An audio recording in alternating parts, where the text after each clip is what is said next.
고립의 복음 6번째 시간입니다. 사자굴 속에서 5만 명을 움직인다라는 제목으로 하나님 말씀 증거하겠습니다.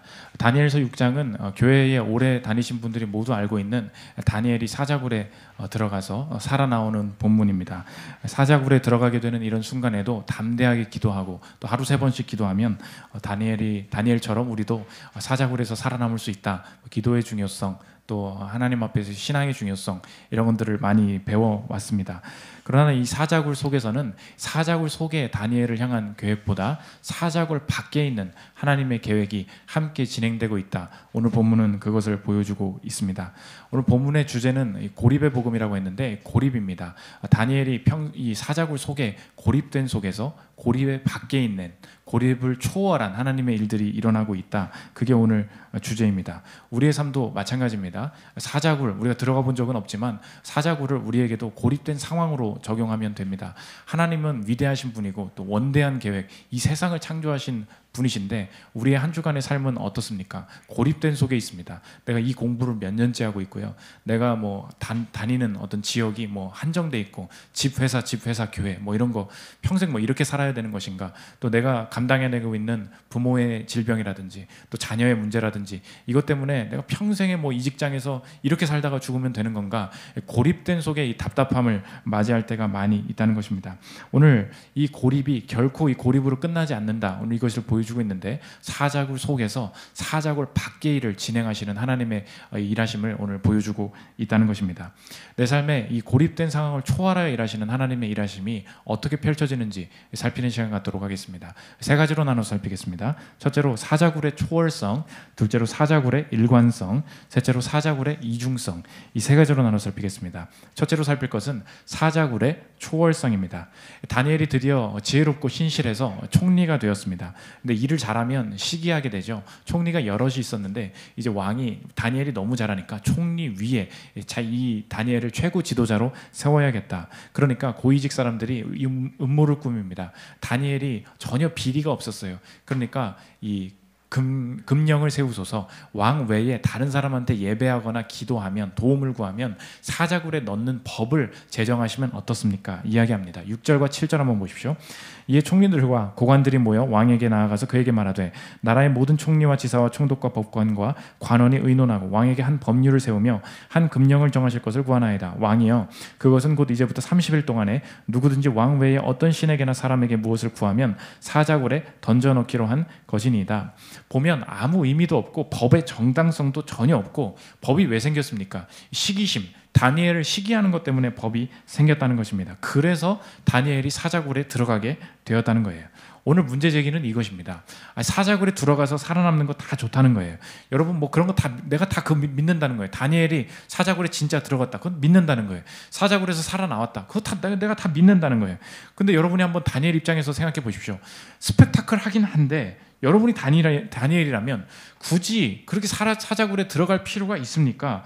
이 인생이 서커스 쇼는 아니잖아요. 어느 순간 내가 살다 보면 내가 불신자들 앞에서 내가 어떤 인생이 하나님이 나를 동물원에 우리에 집어넣고 얼마나 잘 참니? 얼마나 인내 잘하니? 내가 너 한번 볼 거야. 이렇게 뭔가 나를 그냥 사육하듯이, 하나님이 나를 사육하신 분은 아닌데 마치 그냥 저 멀리서 얼마나 잘 버티는지를 보는, 그리고 다른 사람한테 자 보십시오. 욥이 위대하지 않습니까? 다니엘이 위대하지 않습니까?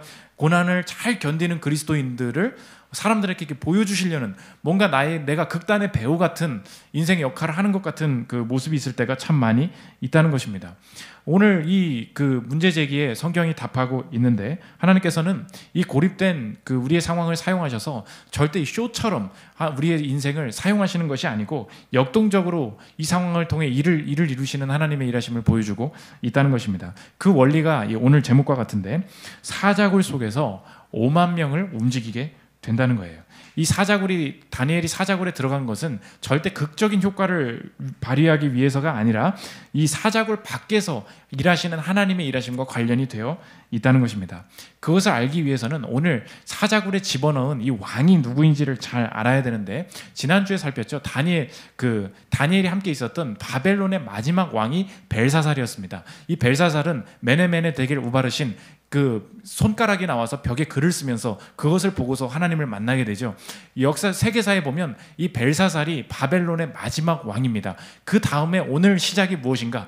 다리오가 나라를 차지했다. 그런데 바벨론이 망한 다음에 세계사에서 다음은 메데파사, 페르시아, 메데파사가 시작되는 거거든요. 그런데 메데파사의 첫 번째 왕은 고레스예요. 그런데 고레스가 벨사살 다음엔 고레스다. 이게 세계사의 흐름인데 오늘 다리오가 왕위를 차지했다. 다리오 문제는 뭐냐? 다리오가 세계사에 나오지 않는다는 것입니다. 5장 30절부터 6장 1절 보십시오. 그날 밤에 갈대아 왕 벨사살이 죽임을 당하였고 메대 사람 다리오가 나라를 얻었는데 그때의 다리오는 62세였더라. 다리오가 자기의 뜻대로 고관 120명을 세워 전국을 통치하게 하고, 계속 띄워주십시오. 이 다리오는 세계사에 나오지 않는 인물이라는 것입니다. 그러니까 여러 사람들이 많은 추측을 했어요. 그러니까 다니엘은 이 문서 자체가 사기라고, 이 문서 자체가 그냥 SF지 실제로 일어난 일이 아니라고, 이런 이야기들을 참 많이 했습니다. 성경학자들이 동의하는 게 뭐냐? 이 다리오가 누구인가? 그 메데파사의 첫 번째 왕이었던 고레스의 메데식 이름, 그러니까 고레스가 곧 다리오라는 것입니다. 다리오랑 고레스가 따로 있는 것이 아니고 이 다리오가 누구냐? 고레스다. 고레스가 나라를 차지했다. 그런 뜻이라는 것입니다. 그러니까 이 고레스가 그 성경 오래 배우신 분들은 다 알 거예요. 고레스가 왜 중요합니까? 예레미야가 선지자를 통하여서 이스라엘 백성에게 예언을 했어요. 너희들 지금 그 유다가 망하고 바벨론에게 포로로 사로잡혀 갈 거지만 70년 이후에 다시 돌아오게 될 거야. 근데 이 70년 이후에 어떻게 돌아오게 되느냐? 고레스가 갑자기 하나님을 모르던 사람인데 마음이 변해요. 야, 너희들 그냥 돌아가. 마음이 그냥, 성경도 그래서 뭐라고 기록하냐면 고레스가 마음이 변했다, 이렇게 말을 한다는 것입니다. 역대하 36장 22절 보십시오. 바사의 고레스 왕 원년에 여호와께서 예레미야 입으로 하신 말씀을 이루시려고 여호와께서 바사의 고레스 왕의 마음을 감동시키심에 그가 온 나라에 공포도 하고 조서도 내려 이르되 바사 왕 고레스가 이같이 말하노니 너희 중에 그의 백성된 자는 다 올라갈지어다. 너희 하나님 여호와께서 함께 하시기를 원하노라 하였더라. 갑자기 한 제국의 페르시아의 왕이 얘네들을 식민지처럼 부리고 있다가 너희 그냥 돌아가, 이렇게 했다. 이게 그냥 성경에 나옵니다. 그래서 평생에 그래, 고레스가 그냥 그렇게 했나 보지, 우리가 그렇게 알고 말을 했어요. 근데 학자들이 동의하는 게 뭐냐? 벨사살이 539년에 그 암살당해서 죽게 됩니다. 538년부터 고레스가 첫 번째로 이제 등극을 하게 돼요. 근데 538년에 칙령이 이루어지거든요. 이스라엘 백성들, 유다 백성들은 돌아가라. 그게 어떻게 가능하게 되었냐는 것입니다. 그 답이 다니엘서 6장에 나와 있다는 거예요. 이 다리오가 이 세계사 역사에 없는 이상한, 보이지 않는 왕이 아니고 이 다리오가 누구냐? 고레스라는 거예요. 다니엘을 사자굴에 넣은 자가 누구냐? 고레스라는 거예요. 고레스의 마음이 왜 변하게 되었느냐? 고레스가 즉위하자마자 다니엘이 사자굴에 들어갔다가 그대로 나오는 것을 보게 되었다는 것입니다. 그러니까 하나님을 몰랐던 이 고레스는 뭘 본 거예요, 지금? 아니, 좋은 총리라고 해서 잘 써먹으려고 했는데 갑자기 법을 만들어가지고 얘 죽이겠다는 거예요.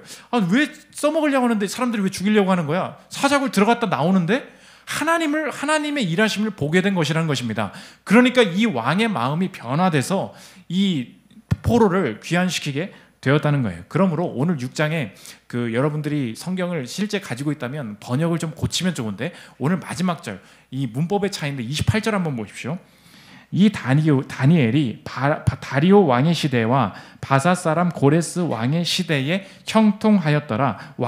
다리오 왕의 시대와 엔드죠. 이게 근데 이제 문법적으로 이렇게 다르게 쓰일 수 있다는 것입니다. 다리오 왕과 고레스 왕이 따로따로 있는 것이 아니고, 번역을 하면 어떻게 되냐면, 이에 다니엘이 다리오 왕의 시대, 곧 동격이라는 거예요. 다리오 왕의 시대, 곧 바사 사람 고레스 왕의 시대에 형통하였더라. 다리오와 고레스는 같은 인물입니다. 이렇게 이해를 할 때 다니엘의 사자굴이 다시 성경 전체에서 해석되기 시작한다는 것입니다. 다니엘은 자신의 인생에 괜히 운 나쁘게 법이 정해지면서 억울하게 내가 지금 가가지고 고생을 당하고 있다고 생각을 했어요. 근데 하나님의 일하심은 사자굴 안에서 다니엘은 사자 피하느라고 분투를 하고 있었는데 하나님의 모든 계획은 무엇과 같이 진행되고 있었냐? 사자굴 밖에서 이 다니엘이 살아남음을 통하여서 고레스의 마음이 바뀌고 다리오의 마음이 바뀌고 포로가 귀환되게 되는 칙령까지도 하나님이 사자굴 속에서 계획하고 계셨다는 것입니다. 이 본문이 우리에게 주는 메시지가 무엇입니까? 우리도 다니엘과 똑같다는 거예요. 사자굴과 같이 억울하게 음해당하고 몇 년 동안 여기서 썩어야 되는 상황 속에 벌어질 때가 있습니다. 회사에 들어가 보십시오. 원하는 부서만 가는 게 아니에요. 왜 3년 동안 이곳에서 썩고 있어야 되는지, 왜 내가 이 일을 하고 있어야 되는지 모릅니다. 내가 뭐 자격증을 따보십시오. 아니 뭐 자격증을 따고 나서 합격을 했으면 좋겠어요. 그런데 뭐 합격을 안 해. 그럼 3년 동안은 뭐 한 거야? 우리가 뭐 부모님의 질병의 수발 때문에 뭐 부모님의 사업을 감당해내느라고 뭐 2년, 3년 막 병수발하고 고생하고 이런 경우가 참 많이 있습니다. 우리가 느끼게 되는 게 무엇입니까? 하나님이 위대하셔서 나도 하나님이 하고 싶다는 거예요. 선교 다녀보고 싶고 뭐 위대한 일도 해보고 싶고 외국도 가보고 싶고. 근데 하나님께서 내게 주신 건 그냥 방구석이에요. 외국에 가본 적이 없어. 뭐 위대한 일을 해본 적이 없어. 그러면 사자굴 속에서 내가 이걸 왜 이렇게 답답하게 있는 것입니까? 오늘 성경은 뭐라고 말하냐?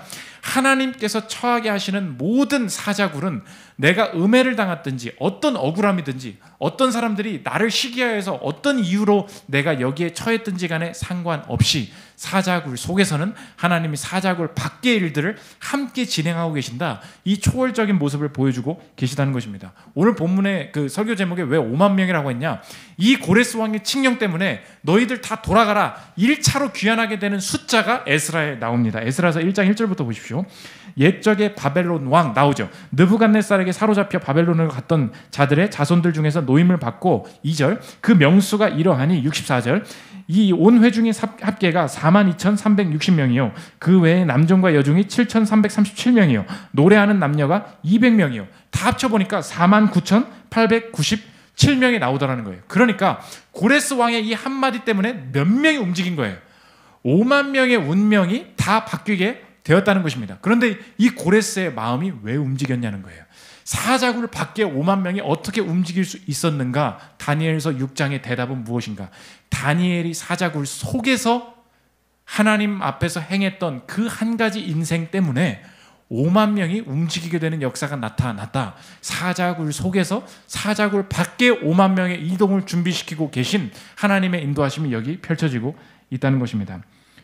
저 여러분도 나의 사자굴이 있을 것입니다. 그걸 고립된 나의 어떤 상황이라고 생각해 보십시오. 상사와의 갈등, 부모와의 갈등, 아까 말씀드린 어떤 질병 때문에 어떤 수발하는 것, 내가 회사의 업무, 말도 안 되는 거 2, 3년 동안 뭐 하는 것, 내가 공부하는 것, 그 닥친 일, 내게 닥친 일이 어떤 연유로 누군가의 음해로 내게 다가와 있든지 하나님께서 우리에게 주시는 오늘 구원과 위로가 무엇인가? 그 이유와 상관없다는 거예요.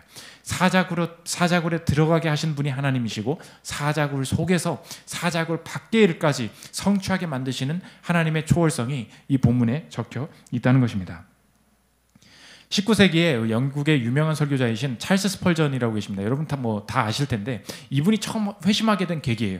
유명한 목사님이니까 유명한 곳에서 말씀을 들었겠지. 그렇지 않고 어느 날 폭설이 너무 많이 와서 멀리 있는 자기가 다니던 교회를 가야 되는데 자기 교회를 못 가고 자기 그 동네 앞에 있는 집 앞에 있는 교회를 어쩔 수 없이 가게 되었다는 것입니다. 문제는 뭐냐? 집 앞에 교회를 갔으니까 그 목사님이 설교를 해야 될 거 아니에요. 그런데 그 집 앞에 있는 그 목사님도 멀리서 와야 되는데 그 집 앞 교회 목사님 도 멀리 사는 바람에 폭설 때문에 못 온 거예요. 그래서 나도 내 교회 못 가고 이 주변 교회 갔더니 이 집 앞에 교회도 목사님이 못 와서 설교를 못하는 이 처지가 벌어졌다는 것입니다. 한 10명 정도 이 의자에 앉아 있는데 누군가 설교를 해야 될 거 아니에요. 어쩔 수 없이 그 교회의 어떤 성도님이 뭐 설교 절대 못할 것 같은 사람이 이렇게 나온 거예요. 뭐 최성민 같은 분이 나와가지고 뭐 할 게 없는 거죠. 그럼 제목을 잡아야죠. 뭐 파스타와 하나님 뭐 이런 거 해가지고 설교를 하고 뭐라도 말을 해야 될 거 아닙니까? 나왔는데 그 설교가 시작되는 중에 이상한 일이 벌어지게 되었다는 것입니다. 찰스 스펄전의 회심이라는 그분의 그 기록에 나온 책에 들어보십시오.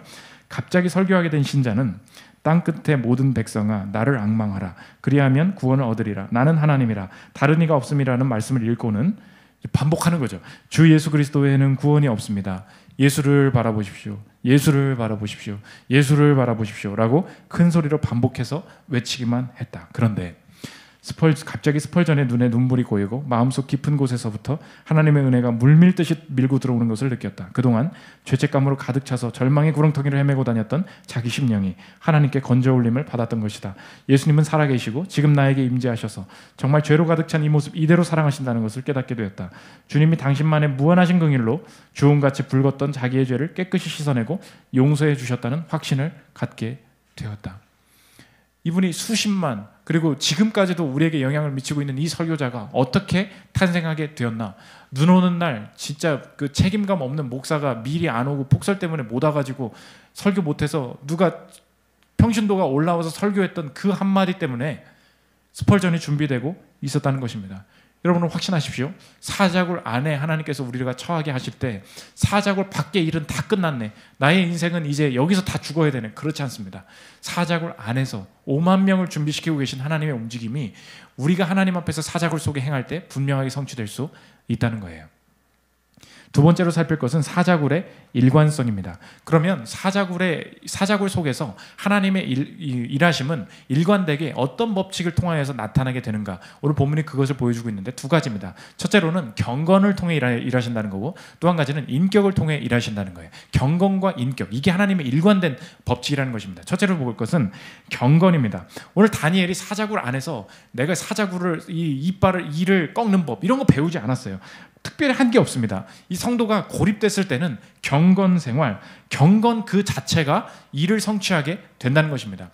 목사님 경건이 도대체 무엇입니까? 우리가 보통 경건을 상상하면 뭐 그런 거죠. 교회 와서 막 애들이랑 막 나는 떠들고 있는데 어느 순간 막 떠들다가 옆에서 보니까 누가 탁 눈 감고 기도하고 있어. 그럼 저 사람은 경건하구나. 뭐 우리가 이런 걸 보고 경건하다 말하지 않습니까? 오늘 본문에서의 경건은 다르게 말하는데 경건이란 무엇인가? 이렇게 생각하면 됩니다. 문제를 하나님의 계획 속에 두는 것, 이게 경건이라는 거예요. 경건 생활이 뭐냐? 이렇게 다 경건한 척하거든 이런 게 아니라는 거예요. 경건의 마음이 뭐냐?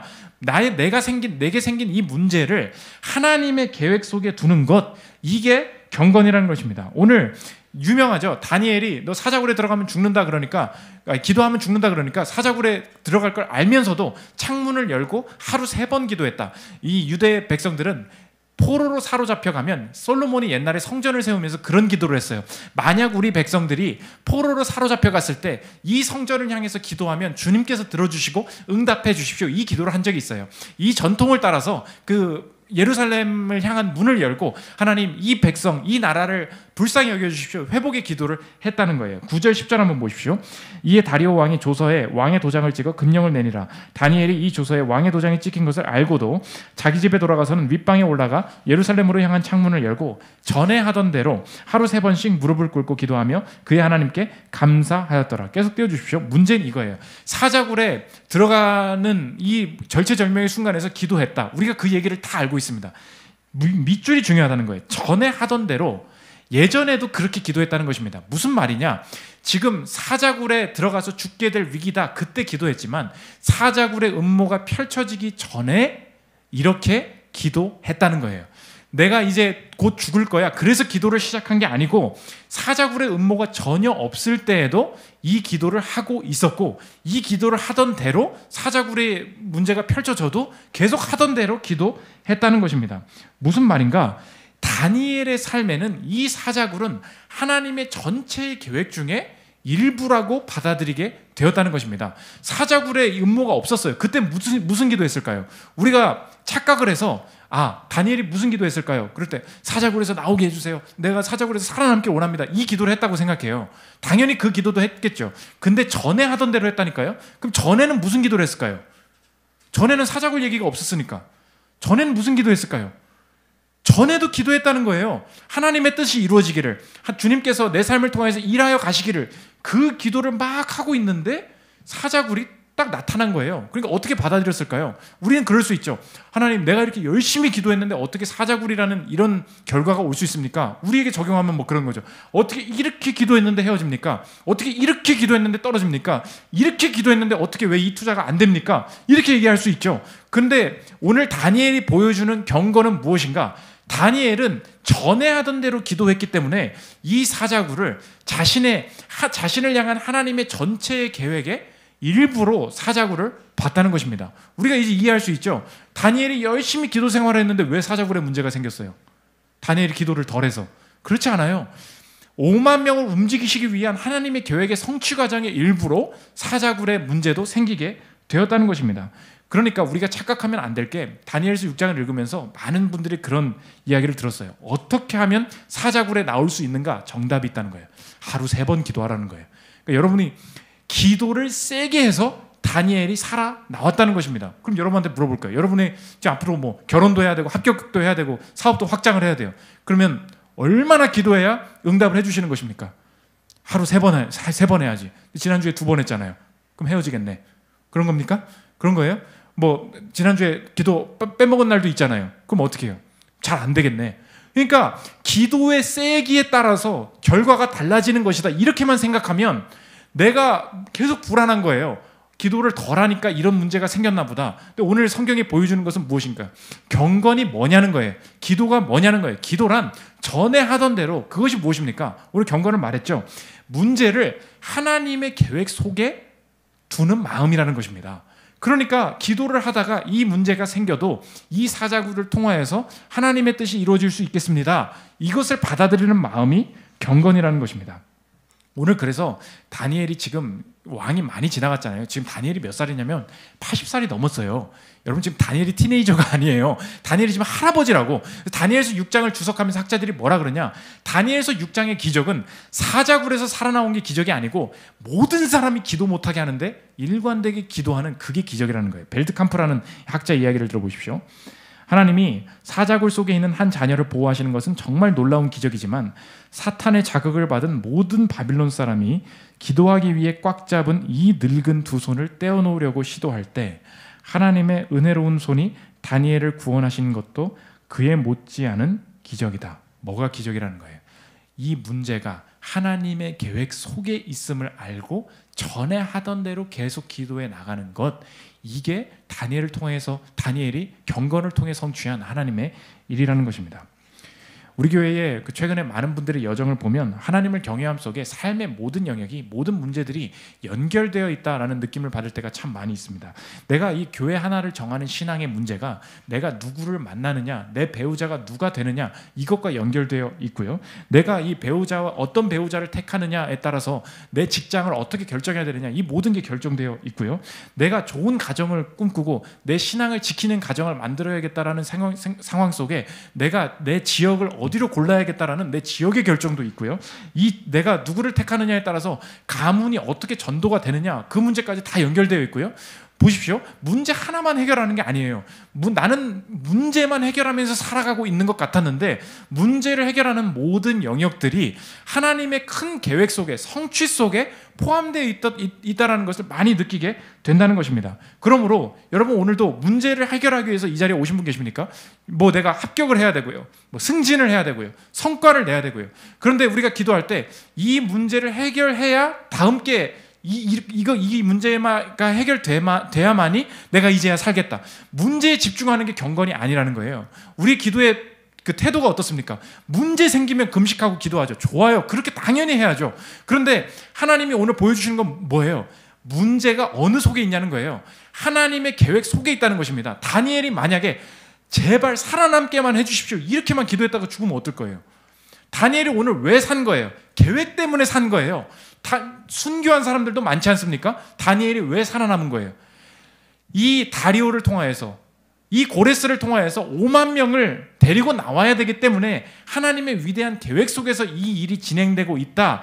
이것이 있기 때문에 다니엘이 자신의 능력이 아니라 하나님의 계획과 하나님의 능력 때문에 살아나오게 되었다는 것입니다. 오늘도 여러분도 마찬가지입니다. 합격할 수도 있고 불합격할 수도 있어요. 결혼을 할 수도 있고 그러지 않을 수도 있겠죠. 이 사람과 잘 될 수도 있고 헤어질 수도 있겠죠. 모든 문제를 두고 기도할 때 우리의 마음이 왜 평안하게 열정적으로 즐거움으로 기도하지 못합니까? 내 능력에 따라서 이 결과가 달려있다라고 생각하니까 힘든 거예요. 어떻게 우리의 마음을 바꿔야 됩니까? 경건이 뭐라고요? 이 문제를 하나님의 계획 속에 두는 것, 그 확신 속에 기도할 때 우리의 삶이 회복될 수 있다는 것입니다. 두 번째 살펴볼 것은 하나님께서는 인격을 통하여서 일을 이루어 가신다는 거예요. 그 다니엘서 6장에서 계속 반복하게 되는 게 뭐냐? 우리가 하나님의 성품을 이야기할 때 뭐 사랑의 하나님이다, 전능의 하나님이다, 우리가 이야기를 많이 하는데 다니엘서 6장에서 보여주는 건 뭐냐? 이 고레스가 회심하게 된 계기를 계속 말하는데 다니엘한테 말할 때 다니엘아, 하나님이 너 구원해 주셨니? 이렇게 말하지 않고 다니엘아, 너의 하나님이, 다니엘의 하나님이, 너의 하나님이, 이 하나님 앞에서 이 하나님이 누구의 소유인가, 인격을 꼭 이야기하게 된다는 것입니다. 다리오가 지금 물어봅니다. 다니엘아, 너의 하나님이 너를 살려주셨니? 16절 보십시오. 왕이 명령하며 다니엘을 끌어다가 사자굴에 던져넣는지라. 왕이 다니엘에게 이르되 내가 항상 섬기는 너의 하나님이 너를 구원하시리라 하니라. 20절. 다니엘이 든 굴에 가까이 이르러서 슬피 소리질러 다니엘에게 묻되 살아계시는 하나님의 종 다니엘아, 내가 항상 섬기는 내 하나님이 사자들에게서 능히 너를 구원하셨느냐? 너의 하나님이, 내 하나님이. 지금 보십시오. 이 왕은 전혀 하나님을 모르던 사람이었어요. 그런데 이 다리오 왕은 누구를 통해서 하나님을 보고 있습니까? 지금 하나님을 모르는 사람인데 계속 말하는 게 뭐예요? 다니엘의 하나님이, 너의 하나님이, 다니엘의 인격이 묻어져서 나오는 그 하나님을 보고 있다는 것입니다. 이게 하나님의 일하심이에요. 하나님이 어떻게 일하시는가? 사람을 보내서 사람의 인격이 묻어나오는 하나님을 보여주신다는 것입니다. 다리오에게 필요했던 것은 하나님이었어요. 그런데 다리오에게 하나님이 어떻게 나타나시는가?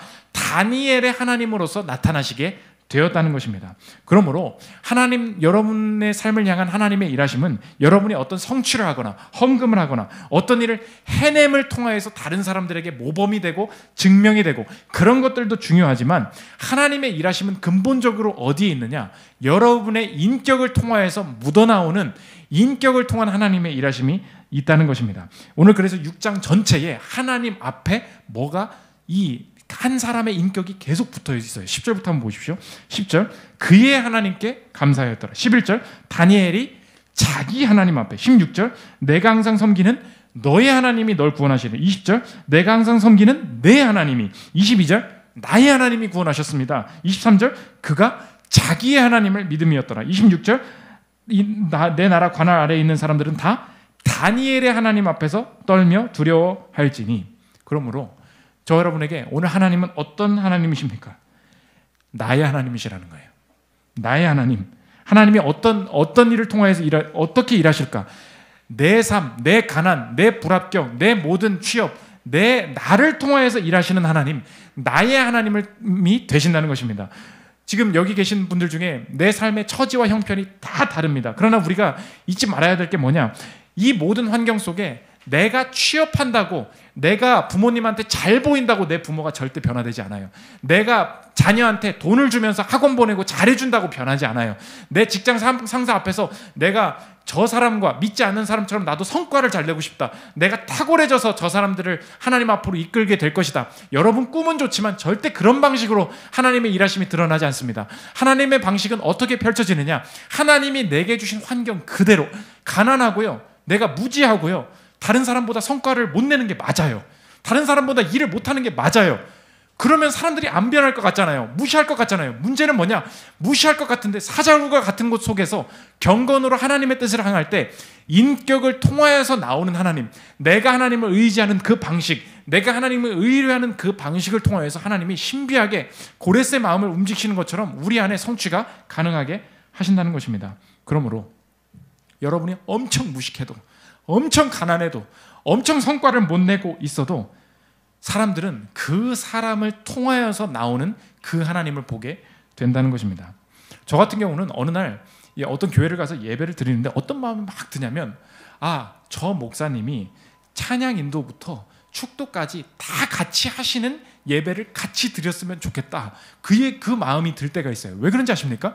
나에게 맞는 하나님을 사람을 통해서 보내주시는 거예요. 그래서 저 목사님이 하나님은 아니지만 여러분이 신앙생활을 하다 보면 사람을 통해서 하나님이 나타나시는데 모든 사람마다 그 인격이 묻어나오는 하나님을 원할 때가 있어요. 그래서 어떤 예배에 참석하면 저 사람이 찬양 인도를 했으면 좋겠다, 저 사람이 설교를 했으면 좋겠다, 저 사람과 같이 드리는 예배를 드리고 싶다, 즉 그 마음이 너무 드는 거예요. 그래서 다른 사람이 어느 날 설교를 했는데 더 잘해. 근데 그냥 모르겠어요. 저 사람과 같이 예배를 드리고 싶다. 왜 그런 마음이 드는지 아십니까? 다니엘의 하나님을 보는 거예요. 하나님이 내 기질을 아시잖아요. 내 성품을 아시잖아요. 그래서 나를 그 사람에게 이끌어 가시는 거예요. 근데 다니엘이 사자굴에 들어가는 그 인격이 묻어져 나오는, 거기서 발버둥 치면서 나오는 그 메시지, 내가 어떤 사람을 만날 때 그 사람을 통해서 나오는 그 메시지가 필요할 때 하나님이 그 인격을 통해서 나를 변화시키고 위로하신다는 것입니다. 우리 교회도 팀문 개편을 할 때 꼭 이렇게 부탁이 와요. 목사님, 저 이번에는 그분 팀을 하고 싶어요. 그 리더의 팀을 하고 싶어요. 왜 그런지 아십니까? 그 사람 되게 못해요. 그냥 뭐 별거 없어. 근데 나랑 맞는다는 거예요. 왜 맞는지 말 들어보면 이 사람이 성경 공부를 인도할 때 이끌어가는 그 방향이 자기랑 맞는다는 거예요. 뭐가 맞니? 잘 못하는데 내가 만나는 그 인격 속에 묻어나오는 그 고백이 나에게 위로가 되고 힘이 된다는 것입니다. 보십시오. 다니엘의 하나님이 있어요. 우리도 기억해야 될 게 뭐냐? 나의 하나님이십니다. 오늘 하나님께 기도해야 될 게, 하나님, 나를 통해 일하여 주옵소서, 내게 다가와 주옵소서, 나를 통해 나타나 주옵소서. 내 인격을 통해서 일하시는 하나님을 신뢰할 때 나를 통해 하나님이 일하실 수 있다는 것입니다. 마지막 세 번째, 사자굴의 이중성입니다. 오늘 다니엘이 사자굴 속에 들어갔다가 살아나왔죠. 근데 이 사자굴의 이중적인 역할, 또 한 가지 역할이 있어요. 결국은 하나님의 법을 어긴 자가 사자굴에 들어가게 되더라는 것입니다. 24절 보십시오. 왕이 말하여 다니엘을 참소한 사람들을 끌어오게 하고 그들의 처자들과 함께 사자굴에 던져넣게 하였더니 그들이 굴 바닥에 닿기도 전에 사자들이 곧 그들을 움켜서 그 뼈까지도 부숴뜨렸더라. 대적에 대한 심판도 함께 이루어지는 것이 사자굴이었다는 것입니다. 오늘 본문의 마지막 질문은 이거예요. 사자굴은 누가 들어가는가? 오늘 이 질문을 하고 있습니다. 처음에 다니엘이 들어갔죠. 다리오 왕의 법을 지키지 않은 자가 하나님 그 사자굴에 들어가게 되었습니다. 근데 성경의 결론은 뭐냐? 궁극적으로 인생의 사자굴은 누가 들어가게 되는가? 다니엘은 하나님의 법을 지켰지만 다리오의 법을 지키지 않았을 때 사자굴에 들어가게 되었어요. 그런데 이 모든 삶의 결론은 결국은 하나님의 법을 지키지 못한 자가 사자굴에 들어가서 죽게 될 것입니다. 이것이 오늘 성경의 메시지라는 것입니다. 본문의 마지막 질문은 그거예요. 당신은 하나님의 법을 지킨 존재입니까? 우리가 그걸 물어보고 있다는 것입니다. 우리가 다니엘처럼 살아남을 수 있겠다, 그 질문을 던지고 있지 않아요. 우리는 누구냐는 거예요. 하나님의 법을 지키지 않은 자가 결국 이 사자굴에 들어가게 됩니다. 당신은 하나님의 법을 지킨 자입니까? 이렇게 물어보고 있다는 것입니다. 오늘 본문에서 이 다리오는 엄청 다니엘을 좋아했어요. 근데 다리오라는 왕은 다니엘을 너무 사랑했지만 다니엘을 지켜줄 수 없었습니다. 왜? 법을 어겼으니까. 다리오는 다니엘에게 뭐라고 했느냐? 나는 너를 좋아하지만 너는 법을 어겼으니 너는 사자굴에 어쩔 수 없이 들어가라. 이렇게 얘기하고 다니엘은 죽을 위기에 처했다는 거예요. 그런데 다리오보다 더 나은 왕이 우리에게 있음을 성경은 보여주고 있다는 것입니다. 다리오는 다니엘에게 너는 법을 어겼으니까 너는 죽어라, 사자굴에 들어가라 이야기했지만 우리의 왕 되신 하나님께서는 너는 하나님의 법을 어겼으니 죽음의 사자굴에 들어가라 이렇게 말씀하시지 아니하고 우리 하나님께서는 다리오보다 더 나은 왕이시기에 사자굴에 들어가라 말하시는 대신 내 아들을 대신 사자굴로 보내겠다 말씀하셨다는 것입니다. 그것이 우리 대신 죽음의 사자굴 속으로 들어가신 예수 그리스도시라는 거예요. 이 하나님뿐만 아니라 예수 그리스도께서 사자굴에 들어가실 때 다니엘은 사자굴에 들어가서 하나님의 법을 어기지 않았기 때문에 살아남았어요. 하나님의 법을 어긴 자만 죽었다는 것입니다. 그런데 예수님께서는 십자가에 못 박히실 때 다니엘과 같이 하나님의 법을 어기지 않았는데, 어기지 않았으면 다니엘처럼 상하지 않으셔야 되는데 십자가에 올라가셨을 때 사자굴에서 찢기시고 상하시게 되었다는 것입니다. 왜 그렇게 되었냐는 거예요. 예수님께서는 다니엘은 자신의 몸만 지킬 수 있었고 다니엘은 자신의 생명만 부지할 수 있었지만 다니엘보다 더 나은 분이신 예수 그리스도께서는 우리를 대신하여 사자굴에 들어가심으로 자신의 몸이 찢기는 대신 우리가 들어가야 할 사자굴 속에서, 우리가 죽음 속에서 안전할 수 있도록 우리의 몸을 보전해 주셨다는 것입니다. 이게 위대하신 능력이 되었다는 거예요. 그래서 죽음의 사자굴 속에서 주님이 사자굴 밖에 있는 우리의 삶을 예비하셨다. 누가복음 24장 2절부터 보십시오. 돌이 무덤에서 굴려 옮겨진 것을 보고 들어가니 주 예수의 시체가 보이지 아니하더라. 이로 인하여 근심할 때 문득 찬란한 옷을 입은 두 사람이 곁에 섰는지라. 여자들이 두려워 얼굴을 땅에 대니 두 사람이 이르되 어찌하여 살아있는 자를 죽은 자 가운데서 찾느냐. 죽음의 사자굴에 우리보다 앞서서 들어가셔서 하신 일이 무엇인가? 사자굴 밖에서 죽음의 사자굴을 향해 가고 있는 우리의 인생이 지켜질 수 있도록 먼저 사자굴 속에서 사자굴 밖에 우리를 움직이신 분, 그분의 능력이 십자가 앞에서 발견할 수 있게 된다는 것입니다. 그러므로 우리보다 앞서서 사자굴 속에서 우리를 지키신 분이 나의 하나님이시라면 내 인생의 남은 고난도 다시 해석하겠다. 우리가 삶을 살아갈 때 어느 순간에는 정말 말도 안 되는 음해로, 말도 안 되는 스트레스로 내 인생이 고립되고 사자굴에 갇혔다고 생각될 때가 있다. 어느 때는 재정의 어떤 부족으로, 어느 때는 어떤 업무 분장의 잘못으로 내 도대체 여기 왜 있는 거야? 이렇게 나도 모르게 내 인생이 타의로 사자굴에 던져질 때마다, 그때마다 주님께서 나를 벌하신다. 얼마나 기도해야 여기서 나갈 수 있는 것인가? 이런 식으로 생각하지 아니하고 사자굴 속에서 내 죄 때문에 내가 사자굴에 들어가야 할 모든 것은 예수님이 감당하셨음을 믿겠다. 그러므로 지금 내가 처해 있는 이 사자굴은 내 죄의 대가, 하나님의 심판이 아니요, 다니엘이 사자굴에 들어갔고 예수님이 십자가로 걸어가셨던 것처럼 나도 마찬가지로 내 인생에 주어지는 사자굴을 통하여서 사자굴 밖에 5만 명을 끌어오는 위대한 성취, 하나님의 계획 속에 내 인생이 참여하고 있음을 깨달을 수 있겠다. 더 이상 이것을 죄의 결과로 바라보지 아니하고 하나님의 계획 속에 이루어져 가고 있는 그 계획에 참여하고 있는 상황으로 모든 상황을 이해하겠다. 더불어 이 과정, 이 사자굴을 통하여서 이 다니엘을 음해했던 모든 대적들이 사라진 것처럼 내 안에, 내 주변에 나를 하나님과 멀어지게 만들었던, 내 안에 내 밖에 모든 죄악과 하나님과 멀어지게 만드는 모든 요소들은 이 사자굴의 경험을 통하여서 깨끗하게 씻겨지고 불에 태워지게 될 것이다. 확신할 수 있다는 것입니다. 저 여러분, 이 고립의 시대, 내가 이렇게 움츠러들고 내 여기 이 몇 년 동안 이거 하면서 어떻게 살라는 말이야, 이 고립 때문에 답답해하는 이 시대 속에서 사자굴 안에서 사자굴 밖의 일도 함께 감당해내는 저 여러분들 되시기를 기도합니다. 우리 주 앞에 기도에 찬양하고 기도하는 시간 하도록 하겠습니다.